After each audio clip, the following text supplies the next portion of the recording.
When you're on defense behind the kitchen line, so let's say my practice partner or my opponents in that case, they hit an amazing dink and I'm really compromised, I cross my feet, it's really hard for me to go back and be aggressive with my dink. So I want to make sure when I'm in that position, again, my opponent, they just hit a great shot, I'm compromised, let's say my paddle is back here, right? It's really hard for me to go back cross court and hit an amazing dink. So in that case, when you're on defense and you need more time because you want to recover a little, you don't have as much time to recover and you need more time, that's the one that we call a reset. That's the ball that you're going to go straight ahead. You're going to hit it straight ahead, somewhat pretty shallow, close to the net, and higher because that gives you more time to get back into position. The best option when you're compromised and let's say your feet are crossed here and you're in trouble, is to hit it straight ahead, somewhat shallow, nearby the net, and a little higher.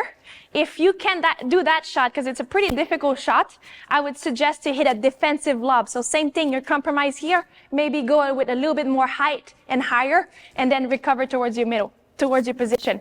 The last resort is always to slam. When you're compromised, you don't want to go hard because you don't have time to recover into your position.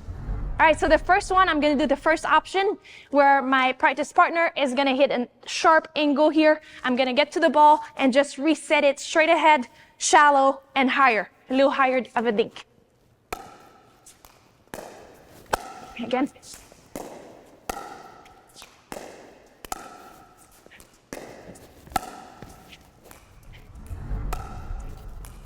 Nice. Nice. Good. So the higher you play, the higher skill levels you play, sometimes you end up seeing your opponents, they try to go for it ernies. So you want to make sure that when you reset the ball, that you don't necessarily reset it super close to the line. You can also go with a bigger target, somewhat closer to the middle line. That's also a perfect reset. The second best option is to hit a defensive lob. So instead of going, try to hit it the perfect drop or the perfect dink straight ahead inside the kitchen, I'm actually going to use my defensive lob, which I'm going to go follow through from low to high towards the ceiling instead.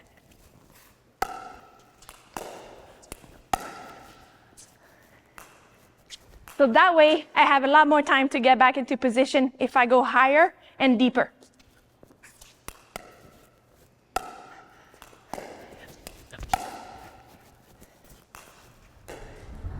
All right, the last resort, the last one, I suggest you don't do because this is what usually happens.